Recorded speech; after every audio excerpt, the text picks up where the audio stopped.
संध्या कुंज का समय है।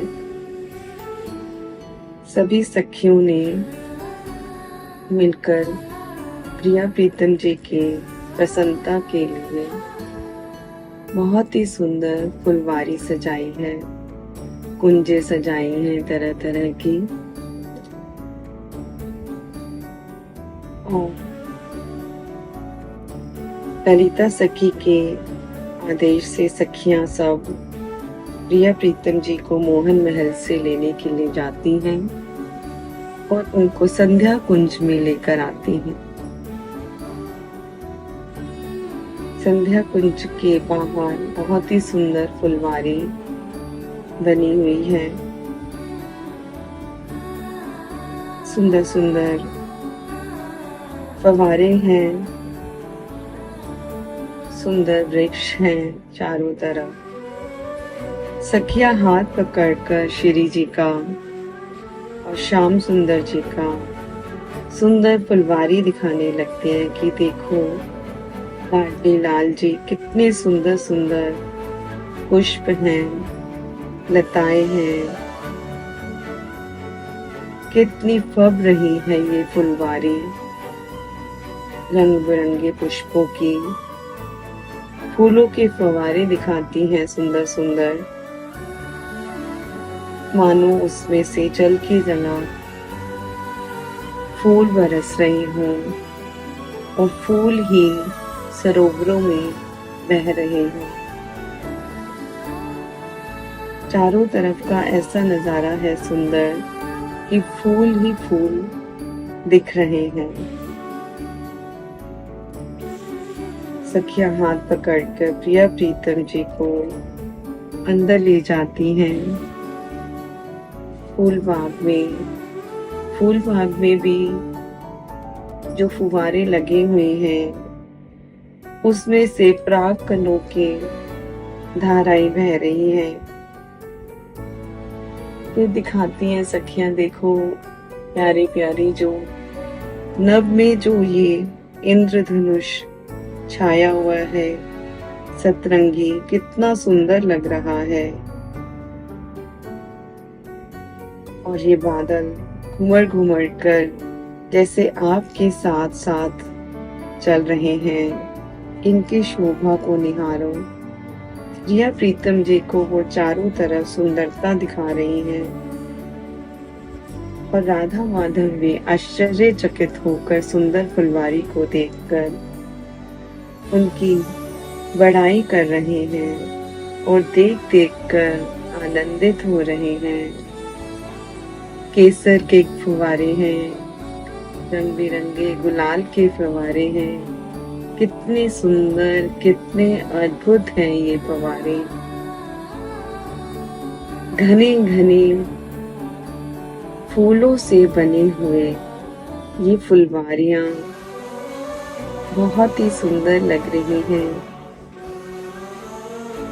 और राधा माधव उनको देख देख कर अति प्रसन्न हो रहे हैं।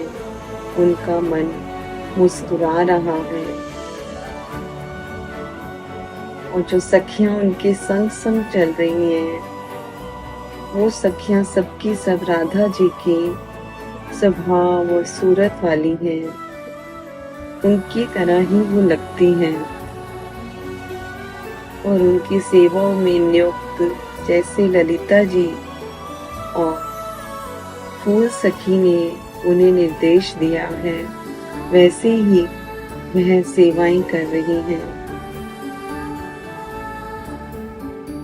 राधा माधव जैसे ही प्रवेश करते हैं उनके पीछे सभी सखियां सेवाओं के स्वर्ण थाल लेकर पीछे पीछे चलती हैं।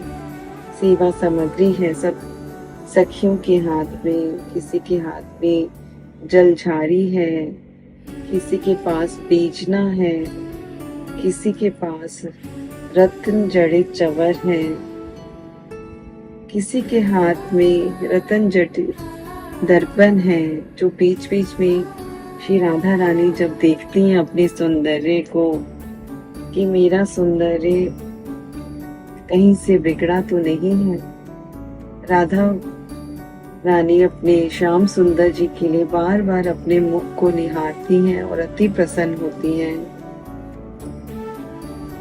एक सखी छत्र लेकर चल रही है, कोई मोर पंख झुला रही है, फूलों का चवर है सखी के हाथ में,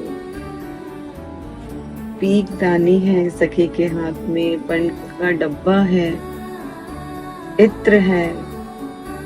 सभी सखियां हास्य विनोद करती हुई राधा माधव जी के आगे पीछे दाएं बाएं उनकी सेवाएं करते हुए चल रही हैं और साथ साथ हंसी मजाक भी कर रही हैं। हमारी राधा माधव का मन लगा रहे, वो प्रसन्न रहे,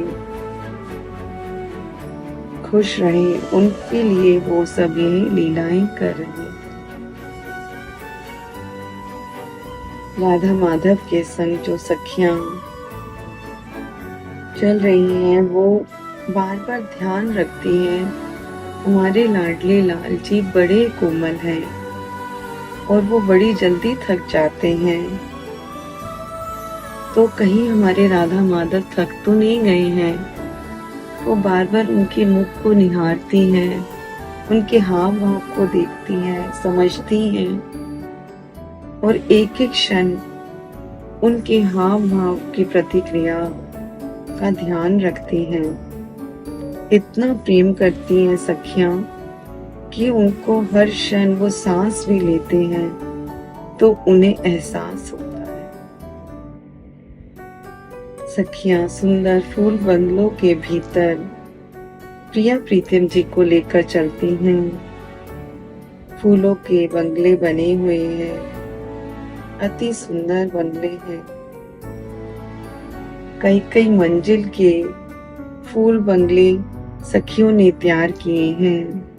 फूलों का ही सिंहासन बनाया है, फूलों का ही छत्र है, फूलों की ही मस्कत लगे हुए हैं सिंहासन पर, फूलों के चबर हैं, फूलों की बीजने हैं, चारों तरफ फूल ही फूल का श्रृंगार हुआ है। सखियां राधा माधव को ले जाकर फूलों के सिंहासन पर बिठा देती हैं। प्रिया प्रीतम जी को विराजमान कराने के बाद सखियां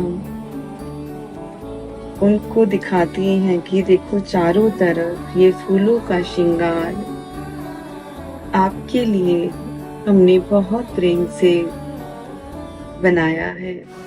अब हम आपका फूलों से श्रृंगार करेंगे और उनको फूलों के सिंहासन पर बिठाकर सखियां लाडली लालजू का फूलों से श्रृंगार करने लगती हैं।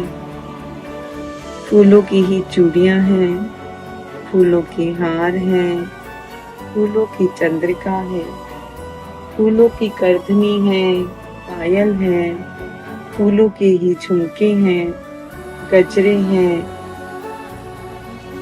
सभी श्रृंगार सामग्री प्रिया प्रीतम जी को पहनाकर सखियां सुंदर सा सजा देती हैं। फूलों से सजकर राधा माधव इतने सुंदर लग रहे हैं, इतने आकर्षित लग रहे हैं कि सखियां स्वयं ही साज सामग्री तैयार करती हैं, स्वयं श्रृंगार करती हैं और स्वयं ही बलैया लेने लगती हैं अपने प्रिय प्रीतम जी की कि वहाँ आप कितने सुंदर लग रहे हो प्यारे प्यारे जीव, आपको देखकर हमारा मन आप में ही अटक जाता है और फिर खुद भी फूलों से ही सज जाती हैं। सभी सखियां आज फूल बाग में फूलों से सजी हुई हैं। आज फूलों की महानता है, सारी कुंजों को फूलों से सजाया गया है, बड़े बड़े फूल बंगले बनाए गए हैं, अति सुंदर फूल बंगले। ग्रीष्म ऋतु का समय है, इस समय सखियां प्रिया प्रीतम जी को फूलों से सजाती हैं, उनकी कुंजें बनाती हैं, कई कई मंजिलों की, और फूलों से ही उनका श्रृंगार करती हैं। फूलों की सुगंधित वातावरण में चारों तरफ छाई हुई है। इस सुंदर दृश्य को देखकर राधा माधव हर्षित हो रहे हैं, आनंदित हो रहे हैं, प्रसन्न हो रहे हैं कि सखियां हमें प्रसन्न करने के लिए कितनी मेहनत करती हैं। फूलों की ही वाद्य यंत्र हैं, फूलों की वीणा बनाई गई है, फूलों का बाजा है, फूलों की ठपली है, फूलों की करताल है, और फूलों के वाद्य यंत्रों से इतनी रसीली ध्वनि आ रही है कि कानों में जैसे अमृत उड़ेल रही हो। फूलों के ही खरगोश हैं, फूलों के मयूर हैं, हिरन हैं, फूलों की डालों पर बैठे हुए फूलों के पंछी हैं। सब इतने जीवंत और इतने सुंदर लग रहे हैं। ये जब हिलोल कर रहे हैं, इधर से उधर भागते हुए, नृत्य करते हुए, तो इतने सुंदर लग रहे हैं जैसे फूलों की गेंद भाग रही हो और फूलों की सखियां बनकर नृत्य कर रही हैं। इतना आज उन्होंने अपना तन मन लगा दिया है कुंज को सजाने में, और प्रिया प्रीतम जी उनको देख देख कर चकित हो रहे हैं कि इतना सुंदर कुंजों को सखियों ने कैसे सजाया। फूलों के मयूर जब नाच रहे हैं और जब वो पंख फहराते हैं तो फूलों का ही ऐसे लगता है बिछावन हो गया। सखियां राधा माधव को लाड़ लड़ाने के लिए तरह तरह की योजनाएं बनाती हैं, उत्सव बनाती हैं कुंजों में कि हमारे राधा माधव प्रसन्न हो जाए। अब राधा माधव को प्रसन्न करने के लिए सखियों ने 2 सखियों का श्रृंगार फूलों से किया है। उनकी रूप सज्जा एक जैसी है, हूबहू उनको एक जैसा बनाया है।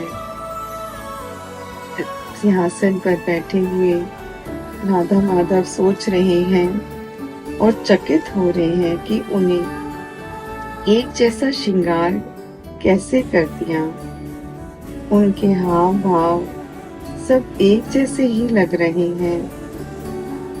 तभी सखियां बोलती हैं आकर, प्यारी प्यारी जू, आज एक प्रतियोगिता होगी। तो चकित होकर लाडली लाल जी पूछते हैं, कैसी प्रतियोगिता? तो ललिता सखी जो बताती हैं कि ये जो आपके सामने 2 फूल सखी हैं, इसमें से एक असली है और एक नकली है। अब प्रतियोगिता यही है कि आप दोनों में से जो असली फूल सखी को पहचानेगा वही जीते, और जो हारेगा उसे जो सखियां कहेंगी उसे वही करना पड़ेगा। तो इस प्रतियोगिता में अब हमें देखना है कि प्यारे जी जीतते हैं कि प्यारी जी जीतती हैं। प्यारे जी बहुत प्रसन्न होते हैं और कहते हैं, हाँ हाँ क्यों नहीं, हम ये प्रतियोगिता में भाग जरूर लेंगे। और आंखें मटका मटका कर, मुस्कुरा मुस्कुरा कर ललिता सखी जी को तिरछे नैनों से इशारे करने लगते हैं। सखियों को देखने लगते हैं, चुलबुली करने लगते हैं। सखियों के वेणी में जो पुष्प लगे हुए हैं, उनकी वेणी की सज्जा, उनकी आंखों की पुतली, आंखों की कांति भी एक जैसी है। राधा माधव आपस में चर्चा कर रहे हैं कि ये दोनों सखियां कितनी हूबहू हैं। देखो इनकी हाव भाव, देखो इनकी अंगों की कांति भी एक ही भांति लग रही है, कुछ भी अलग दिखाई नहीं पड़ रहा। राधा माधव चकित होकर बार बार कोशिश करते हैं पहचानने की कि कौन सी असली सखी है और कौन सी नकली सखी है। राधा माधव बहुत देर तक कोशिश करते रहते हैं। उनके कभी वेणी को देख रहे हैं, कभी गले को देख रहे हैं, कभी पायल को देख रहे हैं, कभी हाथों को देख रहे हैं, कभी नेत्रों को देख रहे हैं, पर वो समझ ही नहीं पा रहे कि इसमें असली फूल सखी कौन है। फिर श्री जी ललिता जी की तरफ आंखों में आंखें डालती हैं, मानो संकेत से पूछ रही हो कि असली सखी कौन सी है ललिते। तो ललिता जी अपना घूंघट ठीक करने के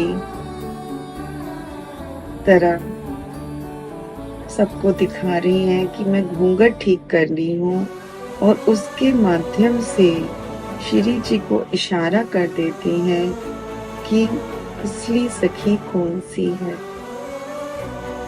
श्री जी ललिता जी का इशारा समझ जाती हैं, किसी को शक भी नहीं होता, और श्री जी समझ जाती हैं इशारे को, संकेत को। उठकर दोनों सखियों की तरफ चलती हैं। पहले फूलों की नकली सखी की ओर जाती हैं कि कोई समझ न जाए कि ललिता जी ने इशारा किया है। तो नकली सखी का एक चक्कर लगाती हैं और कुछ कुछ नेत्रों से जैसे इशारे कर रही हैं समझने के कि कौन असली है कौन नकली है। और फिर नकली सखी का चक्कर लगाकर फूल सखी को सामने जाकर चौकी पर बैठ जाती हैं और बड़ी ही प्यारी लीला करती हैं कि भाव विभोर होकर ये सखी अपने आप ही मेरे पास आ जाए।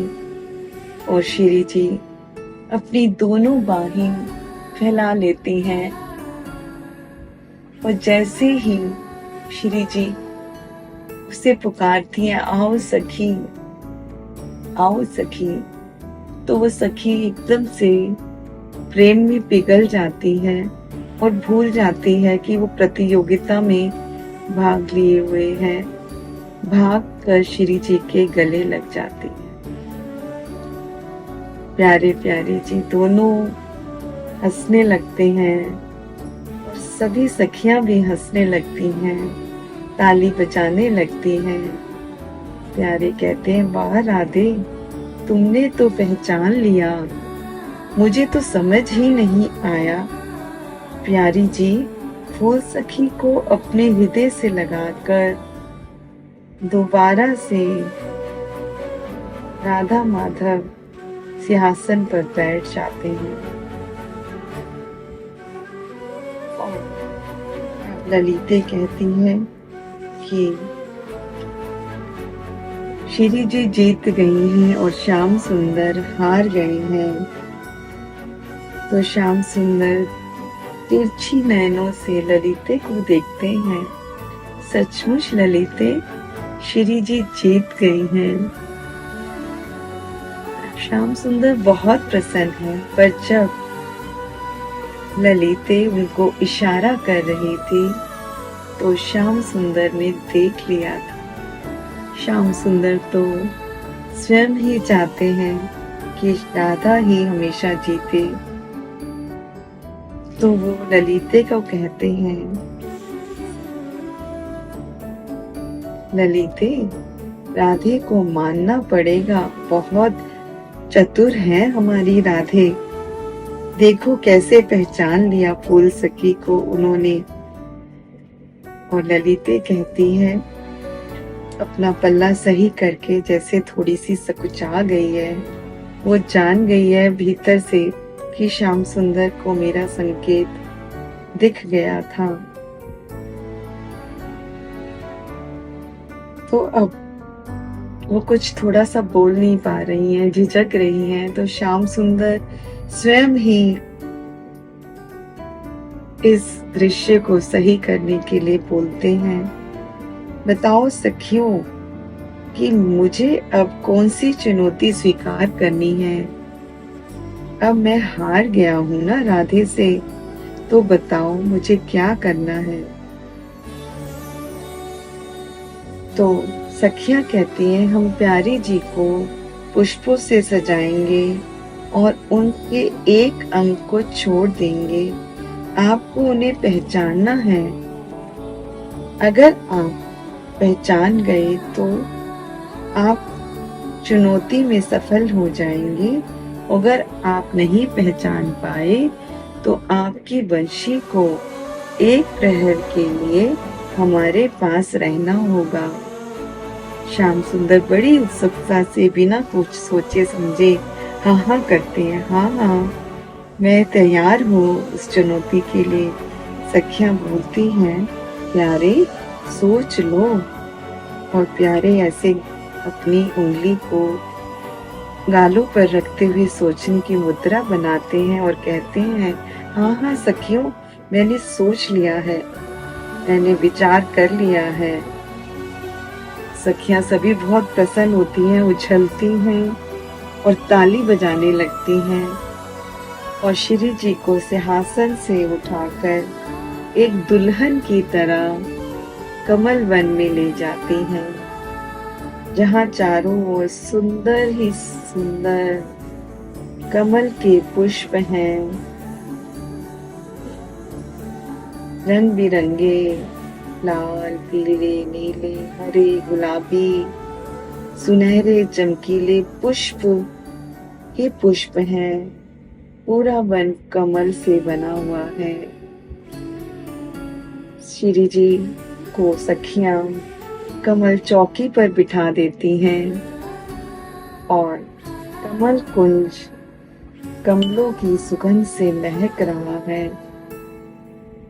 श्री जी उस सुगंध को अपनी नासिका में श्वासों के माध्यम से ले जाने लगती हैं और मधोश होने लगती हैं, जैसे वायुमंडल से श्याम सुंदर की हवा बहती हुई आ रही हो और श्री जी के भीतर प्रवेश कर रही हो।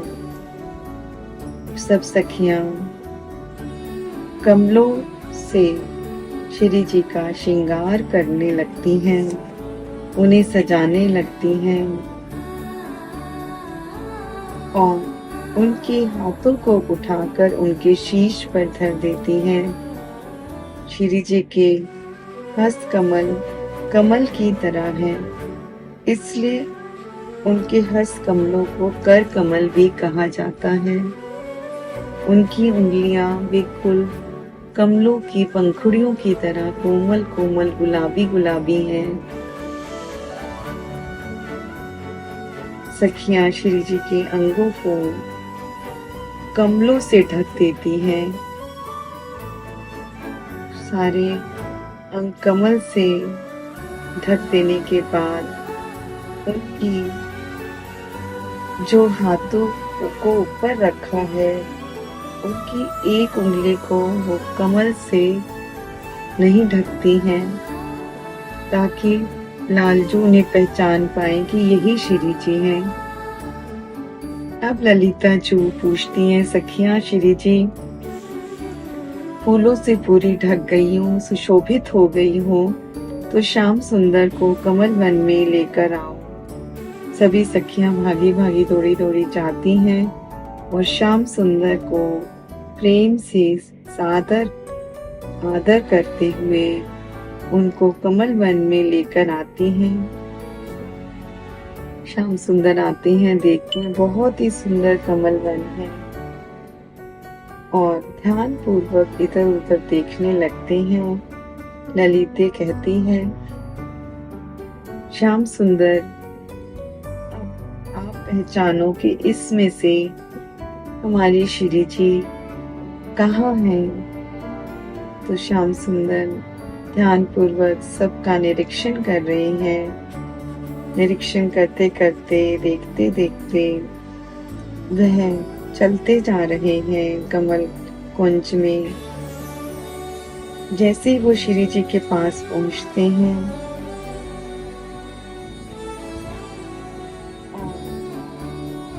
वो देखते हैं, निरीक्षण करते हैं, पर वह पहचान नहीं पाते कि यह श्री जी हैं, क्योंकि उनके हस्त कमल बिल्कुल कमल की तरह लग रहे हैं। तो प्यारे जी को पहचान नहीं पाते और आगे निकल जाते हैं। जैसे ही श्याम सुंदर जी आगे निकलते हैं और कमल वन को निहारने लगते हैं, निहारते निहारते उन्हें बड़ी देर हो जाती है। वो कमलों को ही निहारे जा रहे हैं, पर उन्हें श्री जी का अनुभव नहीं हो पा रहा है।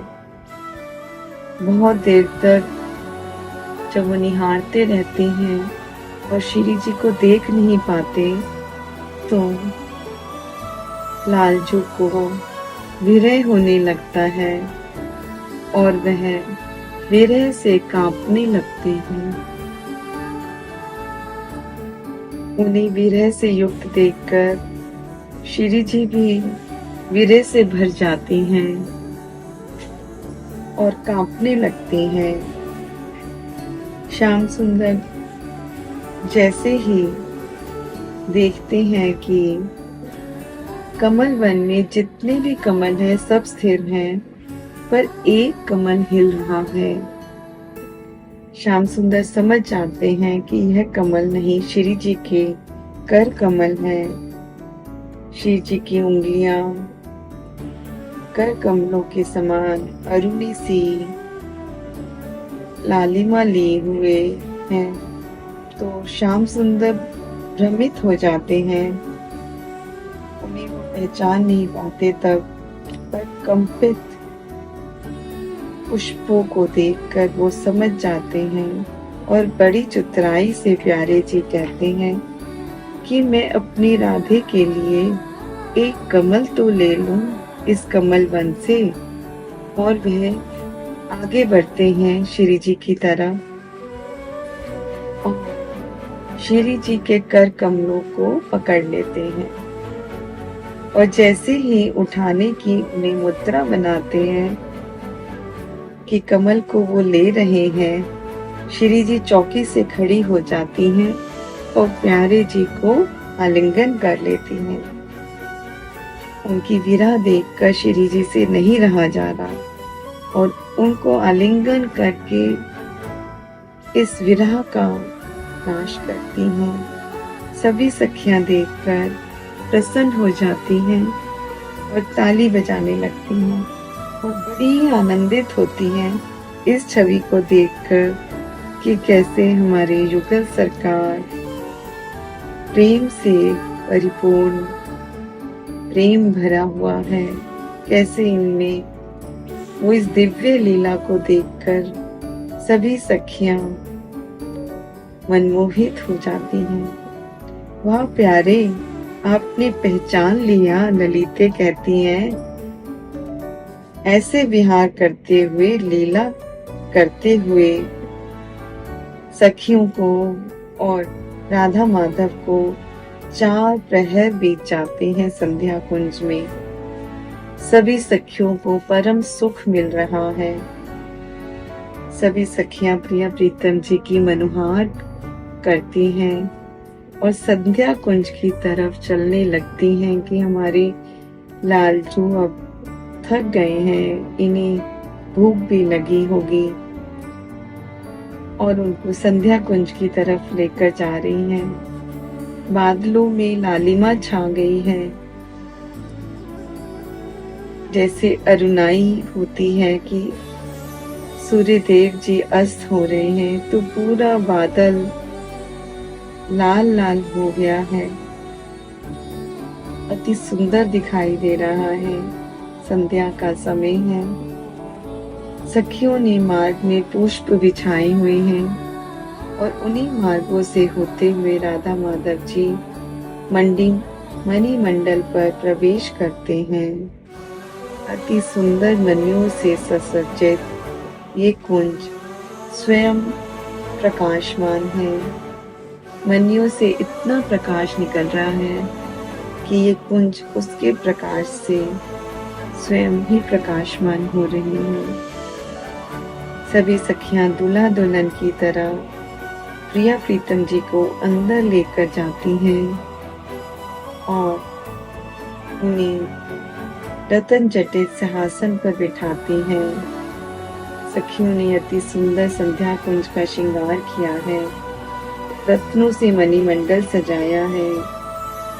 3 सीढ़ियां चढ़कर राधा माधव मंच पर जाकर बैठ जाते हैं, वह सिंहासन पर विराजमान होते हैं।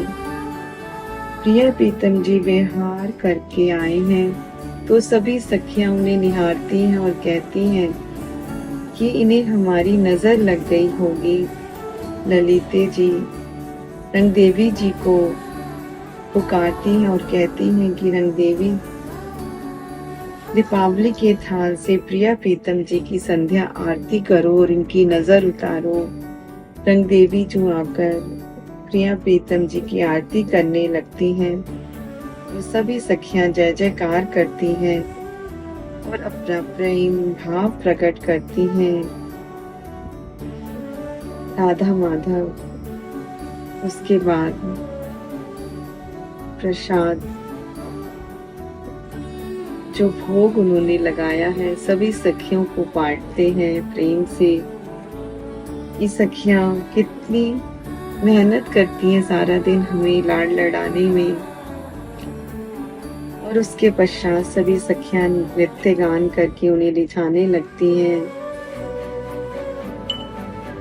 फिर फूल सखी बहुत ही सुंदर खेल खेलती है। एक सखी को श्री जी बना देती है और एक सखी को श्याम सुंदर बना देती है। एक सखी का राधा जी जैसा श्रृंगार करती हैं और दूसरी सखी का माधव जैसा श्रृंगार करती हैं, और दोनों सखियों को प्रिया प्रीतम जी के समक्ष लाकर खड़ा कर देती हैं। राधा माधव उनको देखते हैं और चकित हो जाते हैं।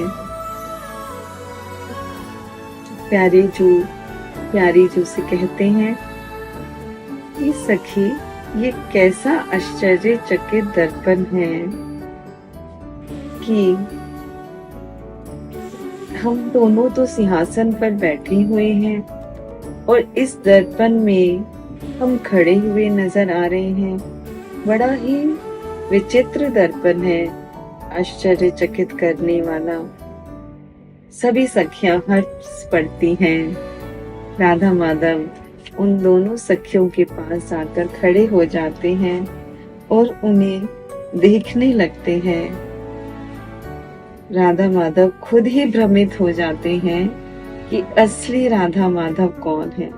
इतना सुंदर श्रृंगार, जीवंत श्रृंगार सखियों ने किया है और हूबहू बिल्कुल राधा माधव बना दिया है उन सखियों को। वे दोनों जोड़े जब साथ साथ खड़े होते हैं तो सखियां खुद ही भ्रमित हो जाती हैं कि असली राधा माधव कौन से हैं। उनके हाव भाव और कटाक्ष बिल्कुल राधा माधव जी के जैसे ही हैं, जो श्री जी और लालजू बनी हुई हैं। सखी देखती हैं कि जैसे जैसे राधा माधव नैन मटकाते हैं, वैसे ही ये सखियां भी नैन मटका रही हैं। जैसे हमारे लालजू की तिरछी चितवन है, वैसे ही ये सखी भी तिरछी चितवन कर रही है। अब वो सब भ्रमित हो जाती हैं कि असली राधा माधव कौन है। एक सखी बोलती है, जब बहुत देर तक कोई नहीं पहचान पाता और सब स्तब्ध सी होकर नेत्रों को चौड़े चौड़े करके पहचानने की कोशिश कर रही हैं कि हमने स्वयं ही तो श्रृंगार किया है और हम स्वयं ही भ्रमित हो गई हैं, हम खुद ही नहीं पहचान पा रही हैं। तो एक सखी बोलती है, मैं पहचान लूंगी। तो सब बड़े प्रसन्न हो जाते हैं कि चलो एक सखी को तो पहचान में आया। और वो सखी आगे जाती है और श्री जी की पायल देखने के लिए उनका लहंगा उठाती है और बोलती है कि राधा माधव जब वन में विहार कर रहे थे तो श्री जी की पैरों की पायल गिर गई थी वहां पर। अब जिस भी श्री जी के चरणों में पायल नहीं है, वो ही असली श्री जी हैं। तो जैसे ही वो लहंगा उठाती हैं, श्री जी का देखती हैं कि उनके पैरों में पायल नहीं है, तो वो कहती हैं कि यही श्री जी हैं। तभी दूसरी सखी कहती है, 1 मिनट रुको सखी। और वो दूसरी बनी हुई श्री जी की पायल को देखती हैं लहंगा उठाकर, तो उनके चरणों में भी पायल नहीं होती। अब सब चकित हो जाती हैं, हैरान हो जाती हैं कि दोनों के ही चरणों में पायल नहीं है, अब कैसे पहचाने। तो कहती है कि मैं प्यारे जू को पहचानने का प्रयास करती हूँ, क्योंकि जब प्यारे जू वन विहार कर रहे थे तो उनके हाथों का कंगन गिर गया था और वो मुझे मिल गया, मैंने देख लिया था। तो वो प्यारे जू की तरफ आगे बढ़कर उनके हाथों को देखने लगती हैं, तो दोनों ही माधव के हाथ में कंगन नहीं होता।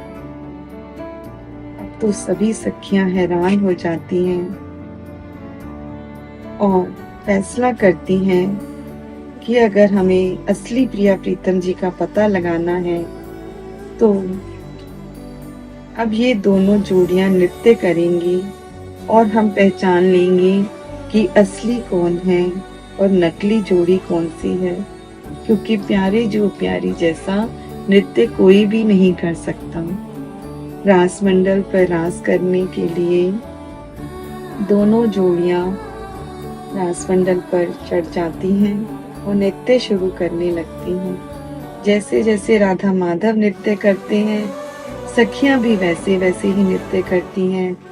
जैसे जैसे वो हाव भाव दिखाते हैं, वैसे ही वो भी हाव भाव दिखाती हैं। राधा माधव जी नैन को अपने मटकाते हैं, वह भी मटकाने लगती हैं। कटाक्ष करते हैं नैनों से, वो भी करने लगती हैं। किंचित मात्र भी अंतर दिखाई नहीं पड़ता। सभी बहुत आनंदित हो रहे हैं और सभी सखियां सोच में पड़ जाती हैं कि इसमें से असली जोड़ी कौन सी है, कि नृत्य से तो कुछ भी ऐसा समझ नहीं आ रहा, दोनों के हाव भाव एक जैसे लग रहे हैं। अब सब सखियां परेशान सी होने लगती हैं और राधा माधव भी सोच में पड़ जाती हैं और सखियों के सामने उनकी परेशानी देखकर अपना भेद खोल देते हैं, क्योंकि जैसे प्रिया प्रीतम जी सखियों को प्यारे हैं, ऐसे ही सखियों को प्रिया प्रीतम जी भी बहुत प्रेम करते हैं और अपना रूप खोलकर, अपना भेद खोलकर बड़े आनंदित होते हैं और कहते हैं कि सखियों को तुमने हमारा ही रूप धारण करके हमें इस रस माधुर्य का पान कराया है, इसलिए हम तुम दोनों पर बहुत प्रसन्न हैं और उनका उत्साह बढ़ाते हैं। और सखियां कहती हैं, हम आपकी ही लीला देखकर आपको ही रिझाने लगे और आपको हम एक और लीला करके रिझाएंगे। और सखियां जो फूलों की सजी हुई हैं वो लीलाएं करने लगती हैं, राधा माधव को अपने नए विनय करके अभिनय से रिझाने लगती हैं। जैसे श्री जी मान करके बैठती हैं ऐसी ही सखी मान करके बैठ जाती हैं और श्री जी का अनुक्रमण करने लगती हैं। राधा माधव जैसे जैसे किलोल करते हैं वैसे ही वो करती हैं।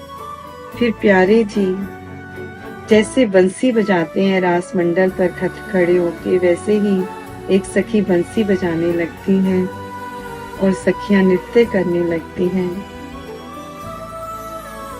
अब राधा माधव से नहीं रहा जाता तो वो भी सखियों के संग आकर नृत्य करने लगते हैं और पैलों की झमझम बंसी की धुन इतना मधुर सौंदर्य वातावरण बना देती है कि सखियां उसमें इतनी मग्न हो जाती हैं उनको पता ही नहीं चलता और वो 4 प्रहर तक नृत्य करती रहती हैं। कोई भी नहीं थकता और नृत्य कर कर के राधा माधव को अपने सारे भेद दिखाती हैं, सारी कलाएं दिखाती हैं। और 4 प्रहर तक जब नृत्य होता रहता है तो सभी सखियां थक कर बैठ जाती हैं और राधा माधव को भी सिंहासन पर विराजमान कर देती हैं।